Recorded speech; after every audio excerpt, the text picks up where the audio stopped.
Namaskar. Welcome to this summary session of the 15th Adhyaya of Sri Bhagavad Gita. We start with gratitude towards the Lord, with whose grace everything is possible.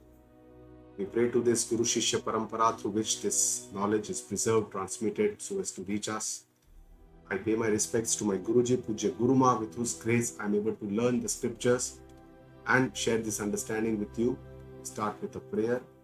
Om Sahana Vavatu Sahanau Bhunattu Sah Viryam Karvavahai Tejasvinavadhitamastu ma vidvishavahai. Om Shanti Shanti Shanti. Sri Bhagavad Gita is as relevant today as it was more than 5,000 years ago when it was told to Arjuna by none other than Lord Krishna on the Kurukshetra field of the Mahabharata war. And these words of Sri Krishna are so powerful that they penetrate the heart of all of us, essentially because his own life, Sri Krishna's own life, was lived with the same principles that he preaches. It provides us with a completely new understanding of the worldview, and this understanding relieves us of our day-to-day pains, miseries, problems of our life. It helps us to remain equipoised, samatva, and to attain the ever-bliss form of our own self. It shows us how we can connect back to our roots and how can I know my real self, my Atma Swarupa. And for this, we have to let Krishna be the charioteer of our life. We have to surrender to the Lord and we have to follow the path that is showing in the Gita Ji. So in this Adhyaya, the 15th Adhyaya, which is called the Purushottama Yoga, Bhagavan talks about that surrender to the Lord, talks about that ultimate root, that Moola, that root from where we all come. So let us understand the connection between the 12th, 13th, 14th and the 15th Adhyayas. In the 12th Adhyaya, Bhagavan talked about the Bhakti Yoga, Saguna and the Nirguna Bhakti. In the 13th Adhyaya, Bhagavan talked about the Jnana, how only after becoming eligible by Bhakti we can attain this Jnana. He said, Kshetragdam Chapi Mam Vitti. Out of all the Kshetra, he described the Kshetra and said, Kshetragna, the knower of all the Kshetra is me. I am the Atma Swarupa, the Chaitanya Swarupa, the Brahma Swarupa. And in the 14th Adhyaya, Bhagavan talked about the Jiva, how he can elevate himself from, it's a Gunatraya Vibhaga Yoho, all the three gunas, Rajas, Tamas, and from this, how we should elevate ourselves towards Sattva Guna. And then finally transcend all these three gunas. Bhagavan described the attributes of the Gunatita person who has gone beyond. And then what do we need to attain? We have to attain the Purushottama Yoga, 15th Adhyaya. It's a very short but a very profound Adhyaya, 20 shlokas, but have each very different subjects. It's not just about Purushottama Yoga. Bhagavan describes about a lot of other subjects. It's a very well-known Adhyaya for memorization. If there is one Adhyaya which one memorizes in Gita Ji, it's the 15th Adhyaya, Purushottama Yoga. So initially, Bhagavan starts with description of the Sansara Vruksha. And then he talks about the Vairagya, Sangha, Shastrena, Sangata, unattachment, and then describes the onward journey of the Jiva. How Jiva, what is the Swarupa, Mama Evansho Jiva Loke. He describes the Ishvara Swarupa, Natad Bhasayate Suryo. And then he describes the Nirguna Tattva, which is everywhere, Sarva Vyapaka, and what is the benefits of knowing this Nirguna Tattva. So let us start with the first shloka. It starts with Bhagavana. He starts saying, there is no question of Arjuna. Shri Bhagavanu Vacha Urdhva Moola Madha Shakham Ashwatham Prahuravyayam Chandasi Yasya Parnani Yastam Vedasa Vedavita. So here Bhagavan describes the cosmic tree, the Sansar Vruksha. It's important to understand each word, what Bhagavan is describing. Let us first understand what is Sansara. Sansara is samsarati, where the Jiva keeps on moving. That is called Sansara. What we see is the Jagata, the world. But what we create because of our own Jiva Bhava, like the Sukha, Dukkha, I like this, I don't like this. That's why whatever we create our own world, that is called Sansara. And this Sansara keeps going on, and Bhagavan describes what is the nature of this Swarupa of this Sansara Vruksha. And he says urdhva mula. He says the roots of these sansara vruksha are urdhva. Urdhva means upwards. But upwards means that if they are highest, they are the best. And this mula is nothing but Paramatma, Paramatma Tattva. That is the mula from where we all begin, from where everything begins. That is the root. Even in the tree, for every tree, the mula or the roots is from where the tree or the sprouts. Initially, the small plant, and then it becomes into a tree, grows into a tree. Similarly, we all, the entire Jagata, all the Jiva, everybody comes from the Lord. And that's why Bhagavana is the mula. And that mula is urdhva. So that's why we have to rise up in our life. Adha Shakam. Adha Shakam, the main branches are going downwards. Essentially, Maya and Prakriti are the main branches on which this tree stands, because that binds us to all our Raga, Dvesha, Sansara, Chakra and all this. And that's why this Maya or our Prakriti, what we call from where we come, these are the main branches which go downwards. Ashwatham. Ashwatham, Ashwa. Shwa means tomorrow. Ashwa means it's not going to be tomorrow. So it does not remain there. Ashwatham also means a peepal tree. So Bhagavan compares the Sansara Vruksha with a peepal tree and says that it is not going to be in the future. It is a constantly changing Sansara Vruksha. It is Anitya. It is constantly changing. It is Ashwatha. And then in the next word he uses is Prahuhu Avyayam. Know that it is Avyaya. He says it is Avyaya means there is no change. It is keeps going on and on and on. So it looks like there is a contradiction between the two words. Ashwatha means it is constantly changing. Avyaya means it is unchanging. But we have to understand the true meaning of constantly changing. Means there is a constant destruction, recreation in the samsara. Every time everything comes to an end. So it is Anitya. Whereas Avyayam means it keeps unchanging. It means it keeps going on and on like a Sansara Chakra, because the Jiva also goes from one body to the other. It continues its journey. Similarly, we can say that this Sansara continues like a Pravaha, like a flow of a river. So any river keeps flowing on and on, on and on. So Pravaha keeps going on and on till it meets the ocean. So essentially our Jiva journey similarly keeps going on and on from one body to the other, from one body to the other, till we have this Atma Jnana and we submerge ourselves into the universal consciousness. So our individual consciousness merges with the universal consciousness, just like a river merges into an ocean. So that is how this Sansara Chakra goes on and on. Chandasi yasya paranani. Parana means the leaves. The leaves are like Chanda. Chanda means Veda. Because they are written in meters, it is called Chanda. So essentially, leaves protect us from the sun when we stand under the tree. So essentially, the Vedas similarly protect us, the mankind, from what we should do, what we should not do, what kind of karma, what kind of bhakti, how do we attain to the Paramatma. And the leaves also give the beauty, glorification of the tree. Similarly, Vedas glorify the mankind. They tell us how to live life. And the leaves also provide shelter, provides peace and shelter to one who takes the shelter of these tree. Similarly, Vedas also provide us with a way how we should live life. Once we take the shelter of the Vedas, we take a shelter of the Guru to understand what Vedas and Upanishads tell us. So that will also give us a lot of peace. Yah tam Veda sa Veda Vita. One who knows the secret of this tree.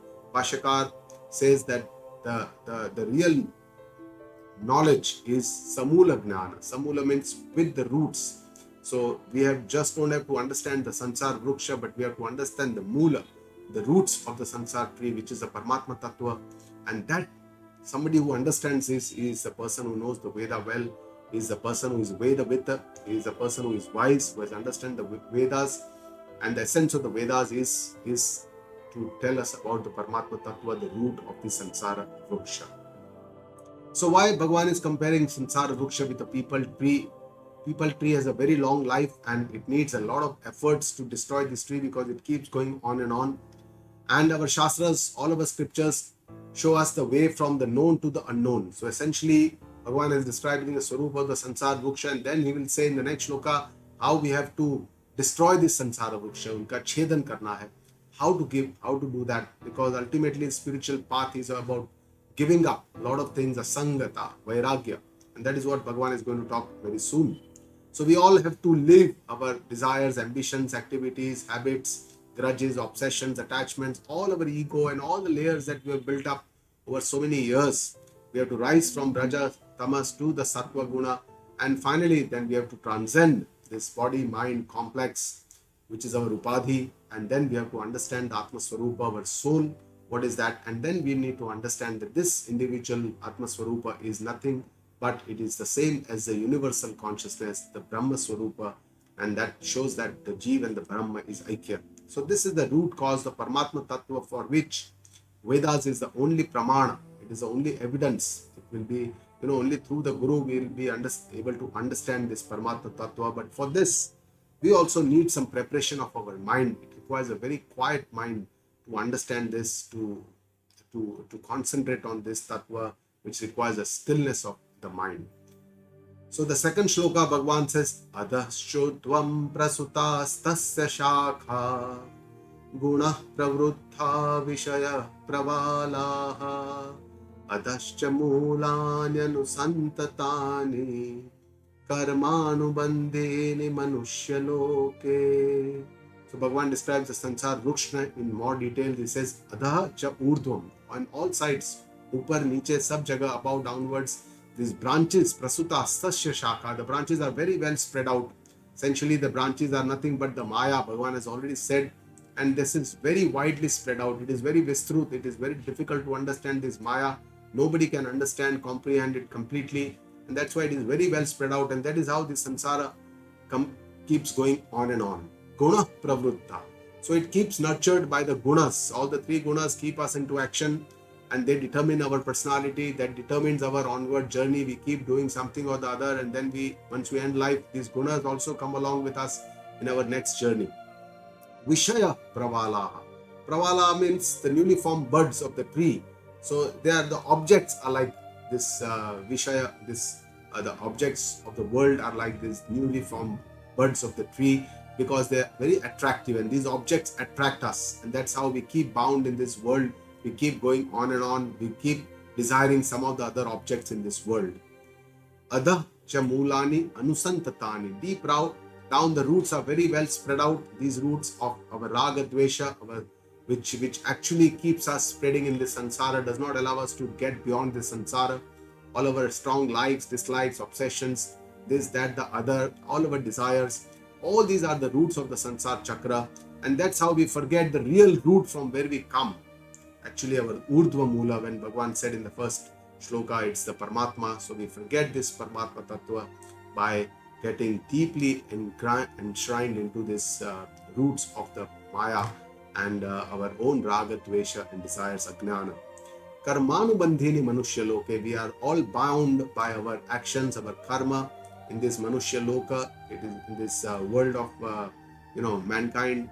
And human life is the really center, because here we have the free will to do our own karmas, to determine our own destiny, and the karmas only determine our onward journey after this death. And that's why our shastras, all of our scriptures tell us that human life is very, very invaluable. It is ati durlabha. That's why we should not waste a single moment in our life, and utilize all our life for understanding this Sukshma Paramatma Tattva, which is given in our Vedas, Upanishads, and which can be taught to us or made understood. We can understand this only by when we hear from the Guru Mukha, we can understand this Tattva. In the third shloka, Bhagavan says, Rupamasyeha tathopalabhyate nanto na chadir na cha sampratishtha ashwattamenam suviruda moolam asanga shastrena tradhena chitva. So Bhagavan also describes the Sansara Vruksha. Again, he describes the world, the Jagata, how this is not truly how it looks. He says, Narupam asya iha tatha upalabhyate. This world is not truly as it appears, he says. Very clearly he says, what we are seeing is not actually the reality, because what we see is only the Nama Rupa, and that is the Vyavharik Swarupa of the Jagata, of this world. But there is something which is beyond this, which we are not able to see. What is the Adhisthana, the foundation of this Jagata?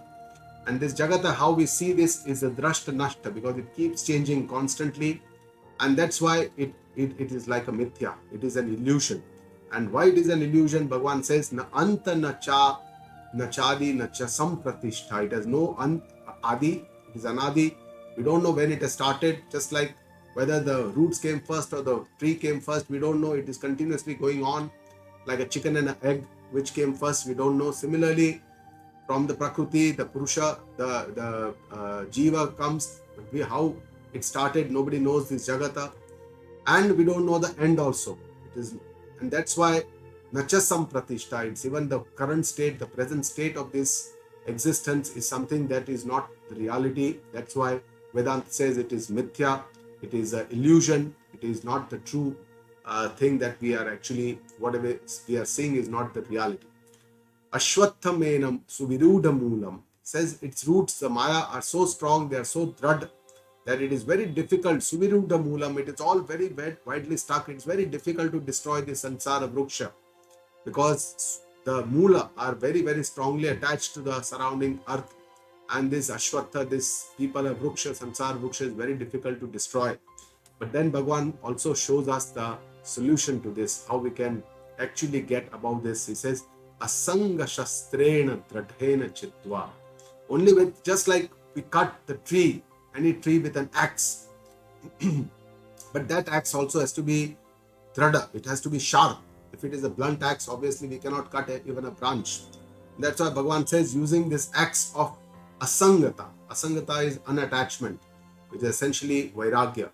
And this, by this Vairagya, we can destroy the Sansara Vruksha, all the desires which keep the Sansara Vruksha on, because desires spring us into action and then it continues. All the sanskara again springs us into desires. And this has to be done dradhena chitva. It has to be done with a very firm resolve, a strong axe we have to use of asangata, of strong vairagya, which is, and what is that vairagya? Bhagavan already has said that this is the dispassion, the vairagya which makes us eligible, which makes us adhikari for attaining this understanding. And the real vairagya, which comes only with the understanding, with the viveka. So only if there is the base of this vairagya is understanding, the right understanding, then we can have the real vairagya. Vairagya is not going away from our world or going to some cave and just meditating. That is not vairagya. It is not a vairagya of a spur of a moment, in an emotion, in a rage, in a resentment, with an anger. We want to leave everything. But the real vairagya is actually what Guruji says is a very healthy state of our mind. It is our own swastha manosthiti, which in spite of the objects in place, even in the Gruhastha ashram, there are many objects that we encounter daily in our life, but there is no strong attachment or repulsion, no strong raga, dvesha. There is samatva.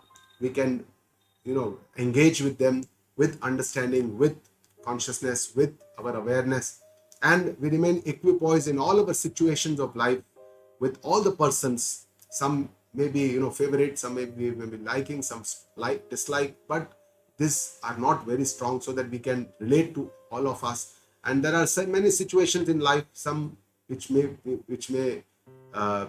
may not be able to expect, some unexpected situations come in our life, but still we are able to accept all these situations in our life with an utter faith in the Almighty, with a surrender to the Lord.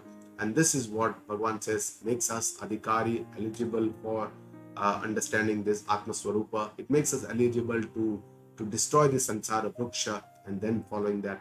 So essentially what Bhagavan says is Vivek and Vairagya are the most important, but the Vivek is the first thing, understanding, then Vairagya, and then only with this we can do Sansara Vruksha Chedan. Essentially this is a Sadhan Chatushtaya Sampatti, Vivek, Vairagya, and Shama Adi Shat Sampatti and Mumukshu are the ones which make us eligible for this Atma Jnana. After that, after Sansar Vruksha Chedan, Asanga Shastrena Dradena Chitva, what do we need to do? Bhagavan tells us in this fourth shloka, Tatah Padam Tat Parimargitavyam Yasmin Gata Na Nivartanti Bhuyaha Tameva Chagyam Purusham Prapathe Yatah Pravrutti Prasuta Purani. So it tells us what is our final goal for the mankind, Tatpad Prapti. We have to, after destroying the Sansara Vruksha with Vairagya, Tat Padam Parimargitavyam, we should try and attain the highest Tattva, the Paramatma Tattva, the root cause, which is very Sukshma. We can't see it with our own eyes. And that's why we have to take help of our Guru Shastra to understand this Paramatma Tattva. And what is the benefit of understanding this Paramatma Tattva? Yasmin kata na nivartanti bhuyaha. After attaining which, one need not come back to this mortal world. There is no another birth. The Sansar Chakra comes to an end, and there is birth, death cycle comes to an end, and that is nothing but moksha, that is liberation, that is utter freedom from all our limitations, worldly limitations, and all this. So we come to an end. Tameva chagyam purusham prapadye. For this we need to, that Adi Purusha, Paramatma, we should surrender to the Paramatma Ishvara Sharanagati Yatah Pravrutti Prasuta Purani, from where this entire universe, the Srushti begins, and from where the nature Maya starts its action, it does its pravrutti. So only to this Paramatma we have to surrender, and that is the only way by this devotion, bhakti, that we can become eligible to understand this Atma Jnana. In the 5th shloka, Bhagavan talks about the Sadguna Sampatti that makes us eligible for this journey of God attainment, which is the final goal of the mankind. So, Nirmana Mohajit Sangha Dosha Adhyatma Nitya Vinivrutta Kamaha Dvandvair Vimukta Sukha Dukkha Sangnaihi Gacchantya Mudha Padam Avyayam Tata. So, who is eligible for this? Person who has Nirvana Moha. Nirmana means one who is devoid of respect. Mana, we all crave for respect. We want people should appreciate us, respect us for what we are doing. Small little things what we do, we want everybody to appreciate and respect us. So we have to get above this craving for respect all the time. So that is Nirmana. Nirmoha. Nirmoha means we have to get over our delusion, our moha. Moha is the one dark glasses which colors our vision, does not allow us to see what is the reality, because we are under the spell of this moha. And we have to get over this. Only then we can understand this Paramatma Swarupa. Jita Sangha Dosha. Sangha means company, attachment. And this company makes us into attachment, and we all crave for attachment. We all crave for company, people, friends. We socialize, social medias, physical, social gatherings, all these we crave for. And this we have to win over this Sangha Dosha. That is also dosha. This is the vice of attachment of Sangha. We should get more into Satsanga rather than having Dursanga, Dujjan Sangha. And this, because Adhyatma Sadhana, spiritual life, is all about going inwards. And for this, it's a journey which I have to do myself. I don't need people around me for this journey. And that's why it's better to, it's more, solitude is a better thing for this kind of sadhana. Adhyatma Nitya, always involved in spiritual practices. This could be japa, mantra, mala, pranayam, swadhyaya, satsanga, all these kinds of adhyatma, reading of shastras, scriptures, understanding them, listening to the guru. All these must be done dedicated daily in a disciplined manner. And this nitya krama, just like we do, get up and do our brush, then we take bath, go out for a walk. All these that we do as a nitya karma, similarly we should do all our adhyatma sadhana as our nitya karma. Bhagavan says, Vinivrutta kamaha, for one whose desires are renounced. We have lots of desires. Some may be healthy, some may not be healthy, some are needed, some may not be needed, some are necessary, some are not necessary. We have to scrutinize these desires and only keep ones that are really necessary, which will help us to progress on our life. And this requires some kind of thought over these desires. Dvandvai vimukta, sukha dukkha sangnai. Entire world is full of dualities. Things some I like, some I don't like. The ones I like give me sukha, ones I don't like give me dukkha. So sukha dukkha are all the dualities of life, the happiness, the sadness, and all these respect. I like it, so it gives me sukha. Some person disrespects me, I don't like it, it gives me dukkha. So all these we have to get above this. We have to get over vimuktaha. We have to get over this dvandva, all these dvandva, sukha dukkha, which produces, and we have to remain samatva, equipoised in all these situations. For this amudha, that person, that wise person who has already his mudta means his moha, delusion, has all gone away. That person gachanti, that person attains this highest goal. Padam avyayam tata, that avyaya pada is nothing but that unchanging avyaya pada, the Brahma Swarupa, Atma Swarupa, and that itself is moksha. So this is how we become eligible, this Sadguna Sampatti, Bhagavan says these moral values are very, very important for us, even in our worldly life or maybe in our spiritual life, but they are all important. And Bhagavan describes all these Sadguna Sampatti, they are all characteristics or attributes of our mind. They are not in our body. Doesn't tell us to exercise more and look beautiful, have muscles or something. The mind is the most important. It's a master. The body is the slave. The mind has to be cultivated. It has to be made matured. It has to be made eligible to understand the Sukshma Tattva. And this, inculcating this Sadguna Sampatti, is a very, very important part of our spiritual journey.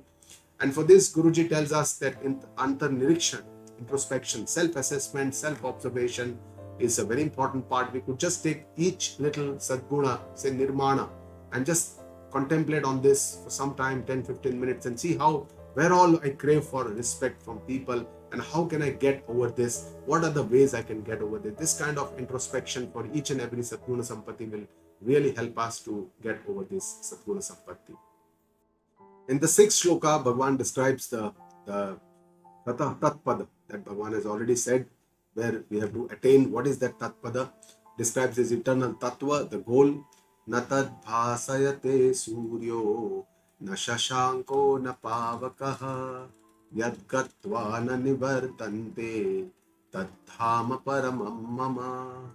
So even the sun cannot illuminate this Tattva, neither the moon nor the fire can illuminate this Tattva, because this Tattva itself is Swayam Prakasha. It is because of the illumination of this Tattva that everything gets illumined. So no outside world or no objects in this world can illuminate this Tattva. Yad gatva na nivartante, after attaining which the people don't have to come back in this mortal world. Tad dhama paramam mama. Bhagavan says, that is my param dham. Param dham means, literally it means an abode. But Bhagavan does not have a residence. He does not stay in one particular heaven. He is Sarva Vyapaka. He is everywhere as Atma Swarupa, as Chaitanya Swarupa. And when Bhagavan says that Natad bhasayate suryo na shashanko na pavaka, obviously means that Bhagavan is Swayam Prakasha, he is Sarva Vyapaka, and he is everywhere. So obviously he doesn't have one abode, he does not have one address, but we have to understand that highest abode is nothing but our own Atma Swarupa, that is a Chaitanya Swarupa. That is what we need to understand. In the 7th shloka, Bhagavan talks about what is the relationship between the Jiva and the Ishvara. Mamai vansho jiva loke jiva bhuta sanatanaha manah shashtanindriyani prakrutisthani karshati. So Bhagavan describes the Jiva and its onward journey after death. He says, Mama eva ansha. In this world, he says the Jiva Bhuta Sanatana, which keeps changing its different bodies. Mama eva ansha is my own part, is my own ansha, is my own part, Bhagavan says. Mana shashtan indriyani prakriti sthani karshati. At the time of death, Jiva, when the sthul sharira, the gross body, comes to an end, what Jiva does is Jiva attracts the mind along with all the senses, the Sukshma Sharira. It travels and takes an onward journey. So essentially the death is only of the Sthula Sharira, which comes to an end because it gets, jarjarit, it gets worn out and it gets destroyed and it stops working. But the Jiva, his journey does not come to an end at the time of death. What it does is, Bhagavan says, it takes, at the time of death, Jiva attracts this along with the Sukshma Sharira, it does its onward journey. So Mama Eva Ansha, Jiva is my part. When Bhagavan says, we have to understand what is this relationship between Jiva and the Ishvara. It is the Ansh and the Anshi.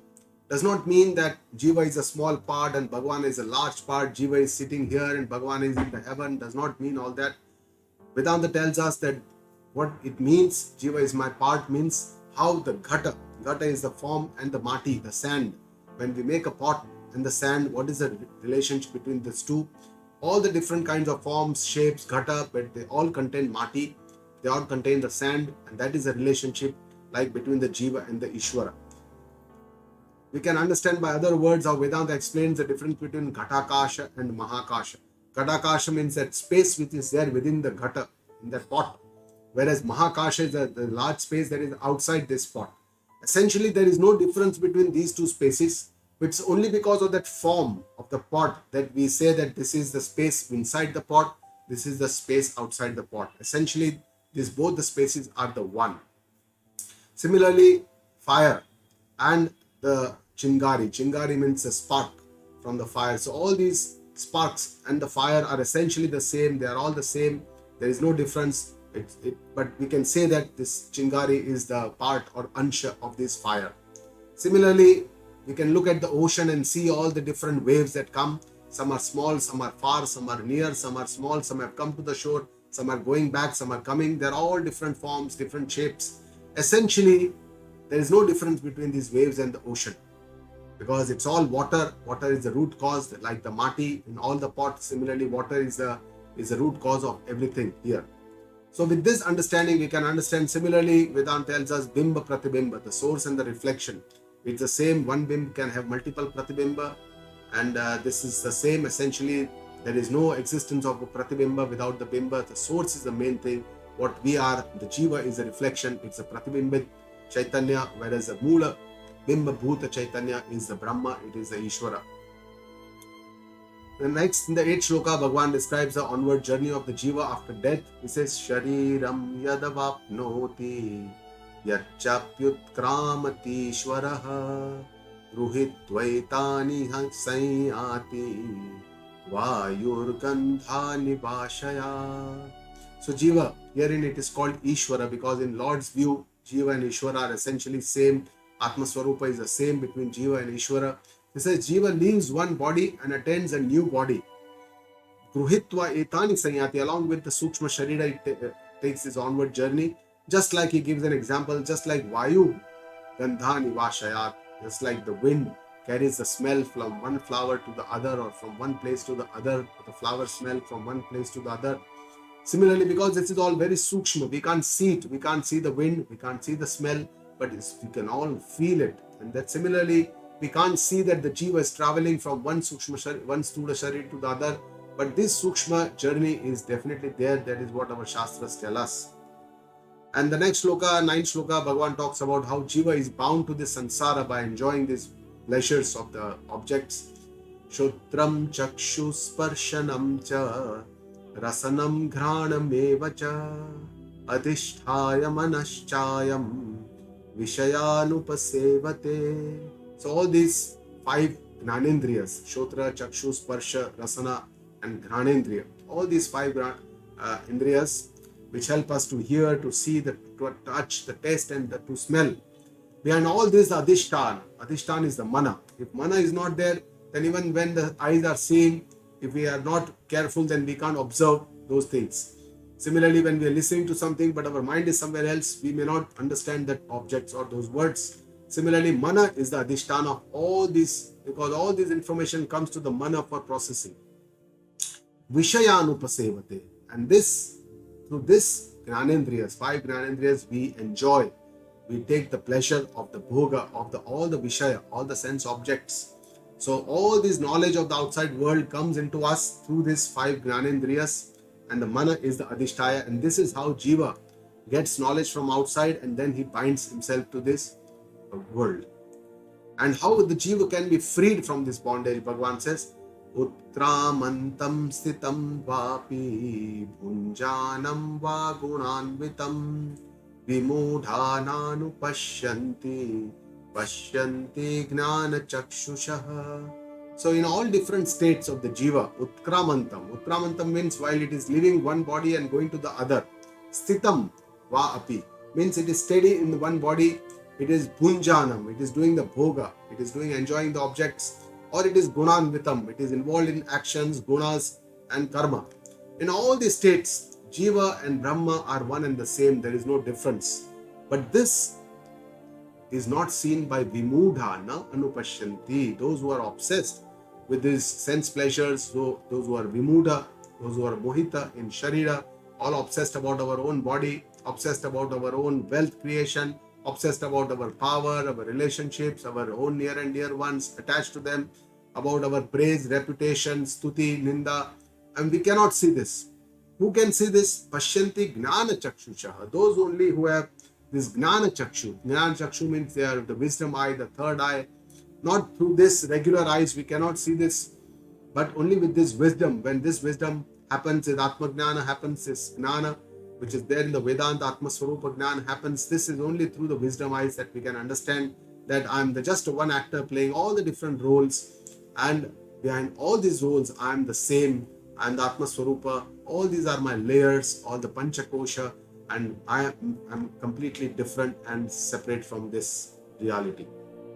And why everybody is not able to see this reality, the truth, Bhagavan says, Yatanto yoginaschainam pashyanyatmanyavasthitam yatantopyakrutatmano nainam pashyanta chetasaha.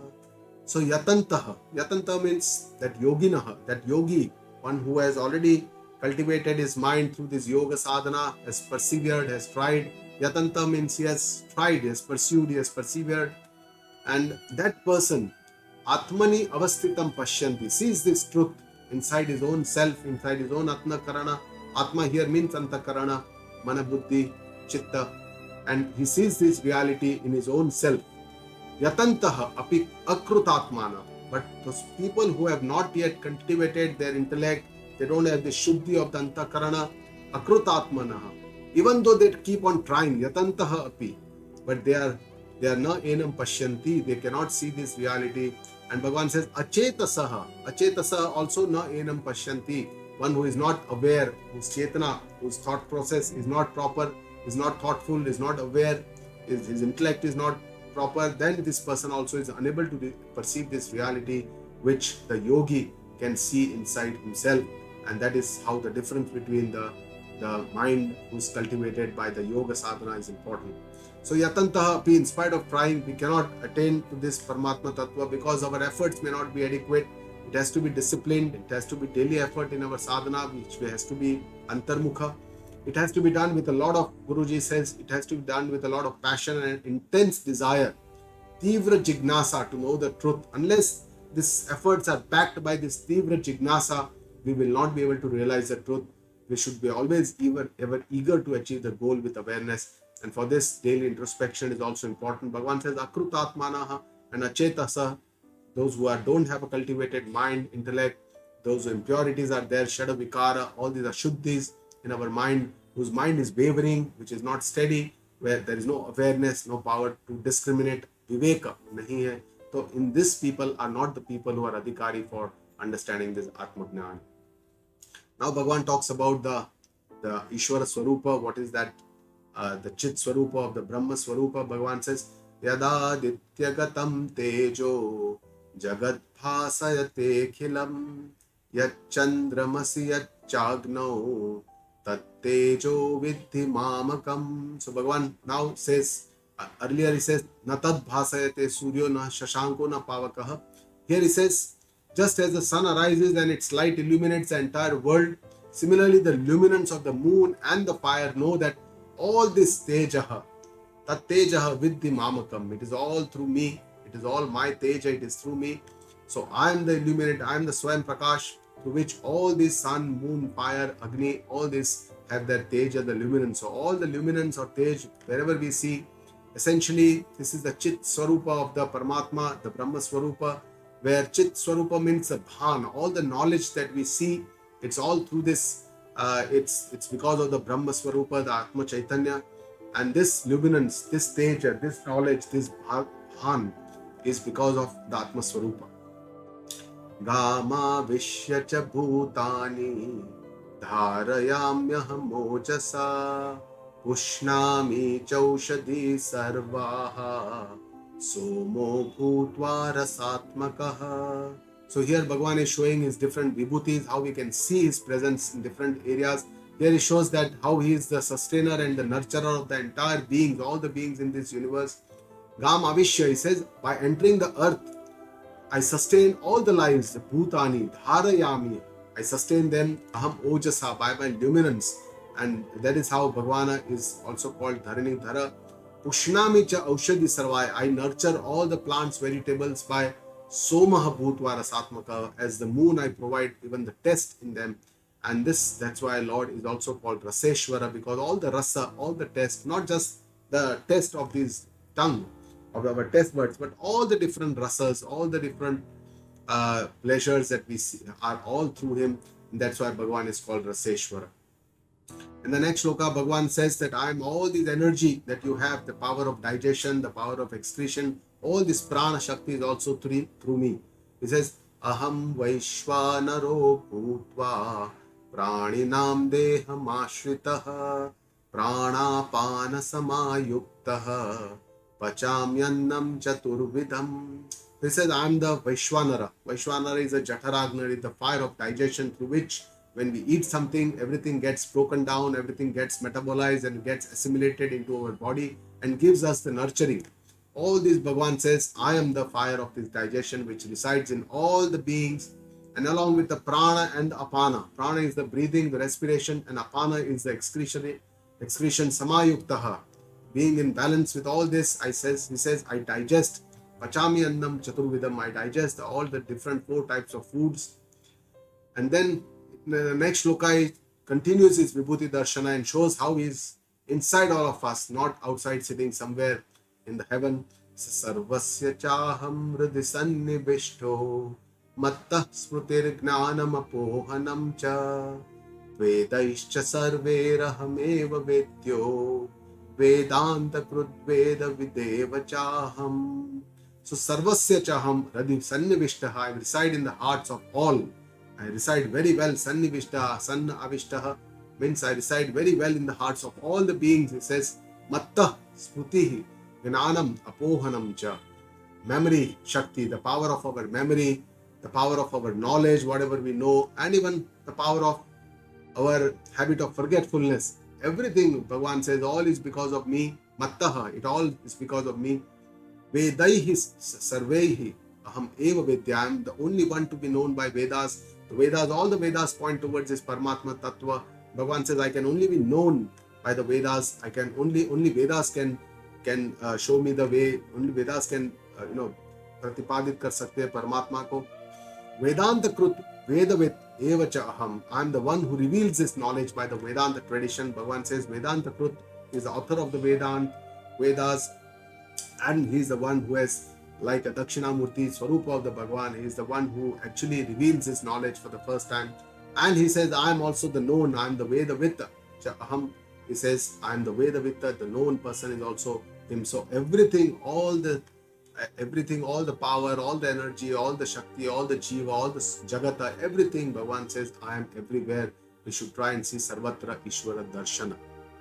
In the next shloka, Bhagavan now changes the topic a little bit and shows that there are 2 types of Purusha. He says, Kshara and Akshara Purusha. Dvavimau Purushau Loke Ksharakshakshara Evacha Kshara Sarvani Bhutani Kutastokshara Uchyate. So he's now going towards the Samapti of the Adhyaya, the last 4 to 5 shlokas, where he talks about the Purushottama. How is different, how is Purushottama, Bhagavan is Paramatma. He says, first he describes that this world is made up of 2 types of Purusha. Kshara Purusha and Akshara Purusha. Kshara Purusha means those who are perishable, those who are destructible, those who can be destroyed, all the Jivas, they are all Bhuta, they are all perishable. Akshara are the imperishable, unchanging. So Shara, he says, Sarvani Bhutani, all the beings, and everything that we see in this world, even the Jagata, all this is transient. It keeps changing, it keeps destroying, it keeps developing, it keeps creating. The trees, the nature, the seasons, everything, all our beings, all the yonis, all the species, all are all ephemeral. They all come and go, they are all transient. So Bhagavan says, these are all the Kshara Purusha. All that you see, Kshara means that it decays, it destroys. There is a change always happening. And Bhagavan says Akshara, something that does not change, something that is perpetual. Kutastha Uchyate. He says Kutastha Akshara Uchyate, and that Kutastha is nothing but it is Maya here. Normally Kutastha word is used more for Brahma, that is the ultimate Paramatma Swarupa, the Nirguna Nirakar Swarupa, because it is the foundation, it is the Adhisthana. Kutastha is also used for the Sakshi Chaitanya, the individual consciousness, how we understand in Vedanta we say it is Kutastha Atma Swarupa or Atma as we call it is Kutastha. But here Bhagavan is using the word Kutastha for Maya. So Maya is essentially the energy of the Lord. It cannot be perceived by the senses, our Indriya. It is that energy which is Ashrita, which is surrendered to the Lord. It can only be experienced by its actions, by its karya, because what we see here, everything is through Maya, Prakriti, all this, that Jagata, Jiva, all that is developed is through this Maya. And this Maya consists of three gunas, and these three gunas which are there in the Karana also comes in the Karya. So Shankara says Maya is a power, it is a Shakti which makes impossible things into possibility. And it cannot be completely known, it is Mayavi, therefore Maya is Paroksha. It is only known by Anuman Pramana, whereas the world is Pratyaksha, which is known by all our Indriyas by the Pratyaksha Pramana. So the world can be understood as the Pratyaksha Pramana with Pratyaksha Pramana, but Maya can only be understood by the Anuman Pramana, the Paroksha. That's why its knowledge is not direct, but it is an indirect knowledge. Only by Anumana we can understand the Maya. And Bhagavan in the next shloka tells us that beyond this Kshara and the Akshara, there is a third type of Purusha, he says, is Uttama Purusha. He says this third type of Purusha, the Uttama Purusha, is the Adhisthana, is the foundation of all Kshara, Akshara, everything. He says, Uttama Purushastvanyaha Paramatmetyudayutaha Yo Lokatrayamavishya Vibhartya Vyaya Ishwaraha. So Bhagavan says, Uttama Purusha tu Anyaha. This Uttama Purusha is Anya. It is completely different. It is entirely different from the Kshara and the Akshara. It is Vilakshana. It is completely separate. It says, Paramatma iti Udayutaha. That means this is what is known as Paramatma. It is called Paramatma. Yo Lokatrayam Avishya. This pervades all the three lokas, the Puhu, the Bhuvaha, and the Swaha. All the three lokas, it pervades all the three. It is Sarva Vyapaka, this Paramatma Tattva. Vibharti Avyaya Ishwaraha. And it, as Ishwara, it nurtures all the three lokas, all the beings, all the Jagata as a Lord, as the Ishwara.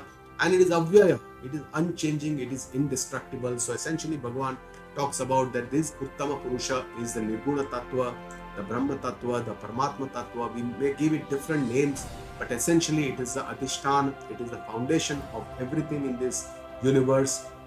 And this nurtures everything, and this pervades, it is Sarva Vyapaka, it pervades all the three lokas, and it is the nurturer, the Karta, Bharta, Harta of. So this Uttama Purusha, the highest self, Bhagavan says here, is called Paramatma, but it is nothing but Chaitanya, Brahma, as Sarva Vyapaka Swarupa. It cannot be perceived by senses, by Indriya, by Pratyaksha Pramana, Pratyaksha Chakshu. It cannot be seen, neither it can be listened, it cannot be heard, there is no smell, there is no taste. So Pratyaksha Pramana are useless to understand this Atma Swarupa or this Brahma Swarupa. It cannot be perceived by Anumana Pramana because it does not have any Chinna, like a Agni and a smoke. Here there is no Chinna, and that's why Anuman cannot be, and that's why neither by Paroksha Pramana it can be proved. But it can be only understood and experienced, not understood, but experienced directly by our own self. And that is called as the Sakshat Aparoksha Pramana, which is described in our Shastra. We cannot deny our own existence. I am, I exist. And this, nobody can deny this. Only a mad person can deny his own existence. And that itself proves that the Chaitanya Atma Tattva consciousness is there. I am that part. Though I don't know that I am completely separate from my body, mind, and all these other inner Sukshma Sharira. But what I do is I mix everything and believe that I am, but I am this body, I am this mind, I am this intellect, I am this ego. All these I get attached to it, and this upadhi. So I'm not able to clearly differentiate that I am just this and I am not this. And that is what we need to understand.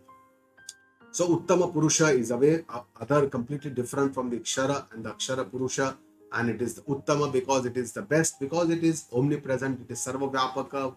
It Bhagavan says it pervades all the lokas, and it is still a Sangha. It is completely a Sangha, though it is everywhere. It does not get Sangha with anyone, and this is the final goal. We have to understand this truth, this reality that Bhagavan talks to us. In the 18th shloka, again he says about this Uttama Purusha and calls it Purushottama. Yasmat ksharamati toham aksharaadapi chottamaha atosmi loke vedecha prathita purushottamaha. So yasmat aham ksharam atitaha. I am different from the kshara, and aksharadapi cha uttama, and I am also higher from the Akshara. So I'm completely different from Kshara. Akshara, he says, Ata lokecha vedecha. Therefore, in the world and in the Vedas, Asmi pratita Purushottamaha. Bhagwan says, I am known as Purushottama. He gives his own self-introduction and he says that who am I? I am this Purushottama, I am this Paramatma, I am much beyond the Kshara, Akshara, I am beyond this, I am the Adhisthana, I am Nirguna, I am Avyaya, I am Ishvara, I am a Bharta, Karta, I am the nurturer. All this he describes and finally says, I am this Purushottama. He says, and one who knows this, what is the benefit of knowing this? Yo mamevam mudho janati purushottamam sasarvavid bhajati mam sarvabhavena bharata. So one who is asammuda, one who is relieved of all the moha, delusions, and who knows mam janati purushottama and knows me as this purushottama, sasarvavid. He is a person who knows everything. He becomes Sarvavita. Sarvavita does not mean he becomes Sarvagna. There is a difference between knowing everything, Sarvavita, and Sarvagna. Sarvavita means he has known whatever he needs to know. In this world, he has known everything by knowing Paramatma Tattva. But Sarvagna is the attribute of the Ishvara. Sarvagna means he at one point of time he knows everything, the past, the present, and the future of all the beings of all the three lokas. So that is called a Sarvagna, and that is the attribute of the Ishvara. Jeev is called Alpagna, Ishvara is called Sarvagna, whereas here Bhagavan says Sarvavita. He knows everything, whatever needs to be known, he has known that. Bhajati Mam Sarva Bhavena Bharata. Oh Arjun, Bharata is a salute to Arjun, and it is he says he is Bhajati Mam, he devotes to me, he worships me with Sarva Bhavena, with all his mind, intellect, seeing with Sarva Bhava means Sarvatra Aikya Bhava. He sees everywhere the same Ishvara in all the beings. This is the Aikya Gnan. He does not have differences, Bheda Bhava between one and the other. Even between himself and the Ishvara, he sees that everything is Aikya, the same Bhava. So in the final shloka, Bhagavan says that this is a very, very profoundly secret knowledge that I am giving you, because this is the last time Bhagavan is giving the knowledge. After this, in the 17th and the 18th Adhyaya, there is no talk about the knowledge. In the 16th and the 17th, there is no talk about the knowledge, and the 18th Adhyaya is more of a summary. So here, this is the final talk that Bhagavan is giving, the knowledge, this Paramatma Tattva, the Atma Tattva, this Purushottama Yoga, and he says, Iti Guhyatamam Shastram. Iti Guhyatamam Shastram. Idamuktam Mayanagha. Etad Buddhva Buddhiman Syat. Krutakrutyaschya Bharata. So what is the benefit of knowing this Purushottama Yoga? Bhagavan says, oh Anaga, you are devoid of all the sins, you are pure at heart, and that's why you are eligible to understand this Atma Gnana. He says, Iti Guhyatamam Shastram. This is the most profound secret, the Atma Gnana of the Upanishads, which is the most secret, because in the Vedas, it is called the Guhya Gnana, the Karma, Upasana, and then the Guhya Tara Gnana is the Upasana Gnana, and then Guhya Tamam is the Gnana of which is given in the Upanishads. Idam Uktam Mayanaga. This is what has been told to you by none other than me. Swayam Bhagavan is talking to Arjuna. He says, oh Bharata, Etad Buddhva Buddhiman Syat. One who knows this knowledge of this Atma Gnana, this Purushottama Yoga, the Paramatma Tattva, he says, he is indeed the person who is Buddhiman, who is intelligent, who has made use of his intellect in his human life. And Bhagavan says the other benefit, he says, is Krutakrutyaschya. He becomes complete Paripurna in all respects. He is full of gratitude. He is Nirapeksha. He has no expectations. He is completely Krutakrutya. He is Paripurna. He is completely fulfilled. His life has a meaning, and he has achieved the final goal of his life, which is the moksha.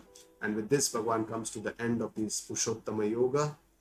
So to summarize the 15th Adhyaya, the Purushottama Yoga, Bhagavan initially described the Sansara Vriksha, the people tree, compared it, and said that Urdhva Mula, the roots of the Sansara tree, the Paramatma Tattva is the Mula of the Sansara tree. Then his second shloka, he says, with Vairagya, Asanga Shastrena Dhradena Chitva, and only with this Asanga Shastra Vairagya we can destroy this. And then what we need to achieve, Tat Padam Parimargitavyam, we should go to understand the Paramatma Tattva, which is the final goal for us. And for this, he described the Sadguna Sampati in one shloka, Nirmana Moha Nityatasanga Dosha. He says all these moral values are very, very important to make us eligible to understand this Atma Gnana. Then he described the journey of the Jiva, how Jiva goes from one after death, he goes from one body to the other. And then he described the Nirguna Tattva, and finally the Jiva Swarupa Mama Eva Anshaha. Jiv and Ishvara is one part of the Jiva, of the Ishvara, and how Jiva is bound by its Shutra, all its five Gnanendriyas, Vishaya Bhoga, and how he can be freed by Gnana Chakshucha, by that wise, the divine vision, when can be freed from this. Then finally he says, Yatanta Yogina. Everybody is not able to see this truth. Only with this yoga sadhana, with cultivation of the mind, with this only we can understand this truth, he says. And then he describes the Paramatma Tattva, the luminance of the sun, moon, fire, he says, is due to me, is all Swayam Prakasha. He says we need to start seeing somewhere. So he describes all these vibhutis, the Gama Vishyacha Bhutani, nurturer of the entire earth. And then he says, I'm Aham Vaishwanaro Bhutva, I'm the one who is sitting in and digesting, I'm the one who eats and digests all the food. And then he continues his Vibhuti Darshan and says, I'm everywhere, I'm Sarvatra, rather, I'm sitting inside the hearts of all of you, all the beings. And then he says finally that there are two types of Purusha, the Akshara and the Akshara Purusha. And he says the third type is completely different. It is Anya. It is Vilakshana. It is completely different. It is Adhishtana. It is the foundation of all this. Uttama Purusha, Bhagavan says, it is called Paramatma. And he says, this is, I am called Atosmi Vede. I am known as Purushottama. And he says the ultimate benefit of knowing this knowledge is that we will be called intelligent, Buddhiman, because we have used our intellect to understand this Atmajnana, and we become Krutakrutyascha Bharata. He says Krutakrutya means completely fulfilled. Our life's mission, our goal of our life is already achieved. So with this, we come to the end of the 15th Adhyaya. Om Tat Sata Iti Srimad Bhagavad Gitasu Upanishatsu Brahma Vidyayam Yoga Shastre Shri Krishna Arjuna Samvade Purushottama Yogo Nama Panchadashodhyayaha Sarvadharman Parityajya Mamekam Sharanam Vraja Aham Tva Sarva Papebhyo Moksha Ishyami Ma Shuchaha. Om Guru Brahma Guru Vishnu Gurur Devo Maheshwara Gurur Sakshat Para Brahma Tasmai Shri Guruve Namaha. Om Purnamada Purnamidam Purnat Purnamudachyate Purnasya Purnamadaya Purnameva Vashishyate. Om Shanti Shanti Shanti.